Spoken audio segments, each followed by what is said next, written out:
सीमा पार डटे सैनिकों पर, मोदी सरकार पर और मां भवानी के आशीर्वाद पर भरोसा रखिए। इस बार सबका हिसाब होगा, हिसाब पूरा होगा।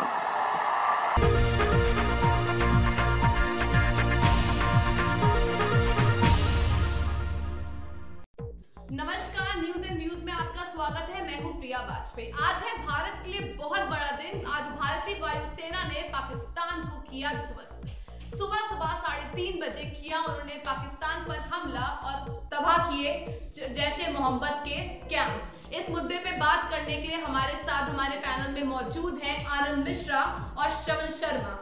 तो आनंद, आप ये बताइए, जो भारत ने सर्जिकल स्ट्राइक की कितनी जरूरी थी हमारे देश के लिए? देखिए, जिस तरीके से पिछली बार हमारे देश में उरी हमला हुआ, तो उसके बाद से भारत ने सर्जिकल स्ट्राइक ली और देश को ये भरोसा दिलाया था कि हम जवाबी कार्रवाई कर सकते हैं। ठीक उसी तरीके से पिछले कई वर्षों में जिस तरीके से हमले हुए हैं और पुलवामा हमले के बाद परफेक्ट टाइम था कि बिल्कुल परफेक्ट टाइम था कि इस टाइम पे भारत को अटैक करना चाहिए। इतनी देश में हमारे जो इतनी चल रही है, शहीदों के घर में रोना धोना, शहर के देश के युवा बहुत ना परेशान, इतनी सारी दिक्कतें, मोदी के लिए विपक्ष के सवाल, तो क्या ये बिल्कुल सही टाइम था, एक सही समय था? बिल्कुल, मैं वही कह रहा हूँ कि ये बिल्कुल बहुत ही जरूरी था, क्योंकि जिस तरीके से पुलवामा हमला हुआ है, पूरा देश एकजुट था कि हमें इस बार इस आतंकी हमले का बदला लेना है और पूरा देश एकजुट था। सबसे अच्छी बात है कि इस बार की राजनीति में पक्ष विपक्ष नहीं था, पूरा देश एकजुट था। विपक्ष के लोग भी इस चीज की दरख्वास्त कर रहे थे सरकार से कि इस बार पुलवामा हमले का पुरजोर तरीके से बदला लेना चाहिए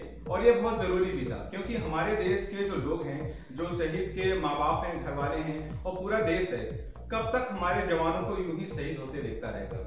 तो ये बहुत जरूरी था। और उरी हमले के बाद सरकार ने जिस तरीके से हमें भरोसा भी दिलाया था सर्जिकल स्ट्राइक करके, हमें भरोसा था, देश के लोगों को भरोसा था और प्रधानमंत्री ने भी इस भरोसे को पूरी तरह कायम रखा है। और ये बहुत जरूरी था कि पुलवामा हमले के बाद हम पाकिस्तान पर जवाबी कार्रवाई करें और ये हमने करके तो इस जवाबी हमले के बाद पाकिस्तान ने भी एक्सेप्ट किया है, माना है कि भारत ने उनके ऊपर अटैक किया है। तो क्या वाकई में पाकिस्तान का एक तरीके से ये धुंधला चेहरा है, डबल फेस है, या वो दिखा रहा है कि हाँ हमारे यहाँ हमला हुआ है और हम तो नहीं है, भारत ने झूठी कार्रवाई करी है? बिल्कुल, सबसे अच्छी बात यही रही कि जिस तरीके से पिछली बार उरी हमला हुआ था, उसके बाद से विपक्ष के लोगों ने भी हम पर सरकार पर ये सवाल उठाए थे कि ये हम जो सर्जिकल स्ट्राइक की गई है फेक है, ऐसा नहीं हुआ है। लेकिन इस बार पुलवामा हमले के बाद पाकिस्तान सरकार ने, पाकिस्तान की मीडिया ने खुद वो वीडियो फुटेज जारी किया है, जिसमें ये साफ दिखाया जा रहा है कि हमारे भारतीय वायुसेना के जांबाजों ने पाकिस्तान पर, उनके जो पाकिस्तानी ठिकाने हैं उन पर हमला किया है और लगभग 200 से 300 कैंप जो हैं उनके ध्वस्त किए हैं। और श्रवण सर, इसके बारे में आपको बखूबी जानकारी है, पाकिस्तान मीडिया पर जिस तरीके से खबरें चली हैं, कुछ विरोधाभास नजर आ रहा है।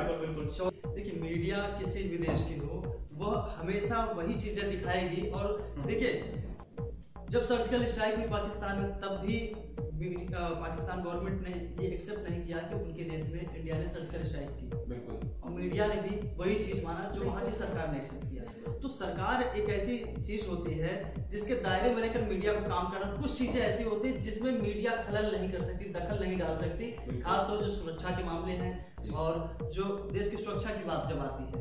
तो ऐसे में सरकार हमारा जो डिसीजन लेती है, सरकार जो डिसाइड करती है, वही मीडिया समाज के बीच और देश के बीच रह सकती है। बिल्कुल, और जिस तरीके से ये हमला हुआ है, कहा जा रहा है, अभी तक कोई आधिकारिक पुष्टि नहीं हुई है कि कितने वहां पर आतंकी थे, कितने आतंकी मारे गए, लेकिन ऐसा अनुमान लगाया जा रहा है कि कम से कम 250 से 300 आतंकी इस हमले में पाकिस्तान के खिलाफ जो भारतीय वायुसेना ने एयर स्ट्राइक की है, उसमें 250 से 300 आतंकी मारे गिराए जाने की संभावना व्यक्त की गई है। हमने जो भारत, हमारे कब्जे में जो हमारा कश्मीर है, हमें पता है कि वहाँ पे महबूबा की सरकार है, ठीक है, और भारत को पता है वहाँ पे ये सारी चीजें हो रही है, वहाँ पे कश्मीर में सब्जी आ रही है कि सोल्जर शहीद हो रहे हैं, कि क्या हो रहा है। क्या पाकिस्तान को बिल्कुल भी इस बात का आइडिया ही नहीं है, सेंस ही नहीं है कि पाकिस्तान ऑक्यूपाइड कश्मीर में एक पूरा बेस कैंप बना है आतंकवाद का। देखिए, ऐसा नहीं है कि पाकिस्तान को पता नहीं है, पाकिस्तान सरकार को भी पता है कि हमारे जो पाकिस्तान अधिकृत कश्मीर है उसमें क्या क्या चीजें हो रही हैं, लेकिन कोई भी देश ये एक्सेप्ट नहीं करेगा कि हमारे देश में क्या हो रहा है। अगर पाकिस्तान इस चीज को एक्सेप्ट कर लेता है तो अंतरराष्ट्रीय स्तर पर उसकी बहुत ही छवि खराब होगी। इमरान खान ने भी बोला, इमरान खान ने भी इतना गिड़गिड़ाया कि वो उनकी हालत तो इतनी खराब है कि उनको सऊदी के प्रिंस ने आके पैसे दिए हैं देश चलाने के लिए, इतनी हालत खराब है, फिर भी पाकिस्तान कह रहा है कि हम तो टेररिस्ट नहीं है। बिल्कुल यही पाकिस्तान का दोहरा चेहरा है कि वो हर समय ये बताने की कोशिश में लगा हुआ है कि पाकिस्तान में टेररिस्ट बिल्कुल भी नहीं है, हम आतंक के खिलाफ हैं। हालांकि इस बात को सभी देश जानते हैं कि पाकिस्तान में आतंक किस तरीके से फल फूल रहा है, और यही वजह है कि पाकिस्तान इसमें कर्ज की मार झेल रहा है। हर देश हाल ही में आतंकवादी पकड़ा गया था, उसने भारतीय सेना से ये भी कहा कि हाँ इनका बेस कैंप, वो जब अभी हाल ही में जो हमला हुआ पुलवामा अटैक वाला 14 फरवरी को, उसमें आतंकवादियों ने, आतंकवाद जो बचे हैं का उन्होंने कबूला भी है कि हाँ उनका बेस कैंप कश्मीर में, वो इतने टाइम से, उनका वीडियो भी वायरल हुआ, इतने टाइम से वो वहां बैठ के कंट्रोल कर रहे थे। तो क्या इंडिया की एजेंसीज भी उस आतंकवादी हमले को रोक नहीं पाई, जबकि एजेंसीज ने भी ये चीज भारत सरकार को बताई थी कि हमला होगा। बात आपकी सही है, एजेंसीज को पहले से इत्तला कर दिया गया था, एजेंसीज ने इंडियन आर्मी और गवर्नमेंट को भी जो है ये सूचना पहुंचा दी थी कि कुछ होने वाला है, कुछ हो सकता है। लेकिन आप ये बताइए, जब हमारे देश के ही अंदर उन आतंकवादियों को पनाह देने वाले लोग मौजूद रहेंगे तो सरकार क्या करेगी? एक बात बताइए, जबकि आप भी सोचिए इतनी बड़ी चूक कैसे हो सकती है कि हम लोग जा रहे हैं और आतंकवादी आके गाड़ी लड़ा रहे हैं उसमें, और जब गृह मंत्री राजनाथ सिंह ने हाल ही ये बयान दिया वहां पे जाने के बाद कि कोई भी सिविलियंस की गाड़ी नहीं निकलेगी, तो क्या भारत सो रहा था?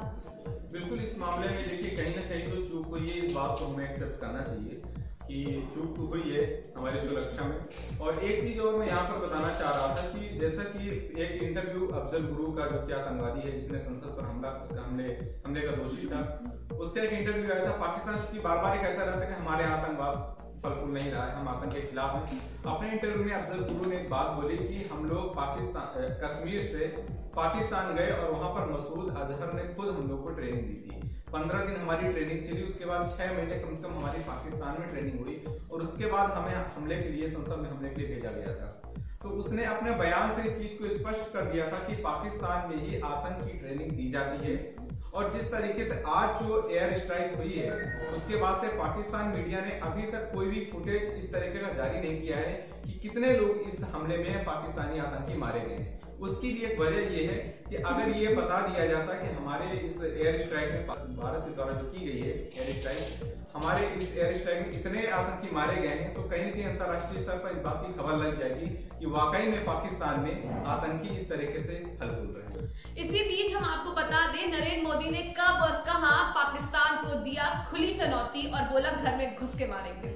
मैं आतंकी संगठनों को और उनके सरपरस्तों को कहना चाहता हूं कि वे बहुत बड़ी गलती कर चुके हैं। बहुत बड़ी कीमत उनको चुकानी पड़ेगी। हमारे सुरक्षा बलों को पूर्ण स्वतंत्रता दे दी गई है। सीमा पार डटे सैनिकों पर, मोदी सरकार पर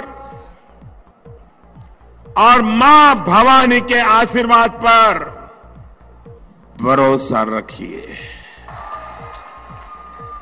इस बार सबका हिसाब होगा, हिसाब पूरा होगा। पाकिस्तान से कभी अगला क्या कदम भारत को हो सकता है? मुझे लगता है जिस तरीके से आज एयर स्ट्राइक हुई है, इसके बाद क्या पाकिस्तान का अगला क्या कदम हो सकता है? इस वक्त क्या इसके बाद पाकिस्तान सामने बैठेगा, अगली कार्रवाई भी हो सकती है?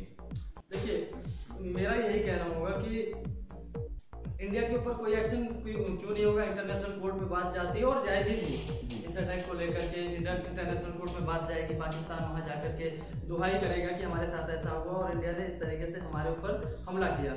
तो क्योंकि इंडिया ने अपना जो मोटिव था, इंडिया क्या करने वाली है, क्या उसका मोटिव है, और पुलवामा अटैक के बाद जिस तरह से पूरे देश में ही नहीं पूरे विश्व में, पूरी दुनिया में आक्रोश का माहौल था, तो इस सब चीज को देखते हुए पूरी दुनिया जान रही थी कि भारत जरूर कुछ करने वाला है। इस शो को खत्म करते करते हम भारत की वायुसेना को के जज्बे को दिल से सलाम करते हैं। बिल्कुल, भारतीय वायुसेना की इस कार्रवाई को हम तहे दिल से सम्मान करते हैं और उनके साहस को सलाम करते हैं।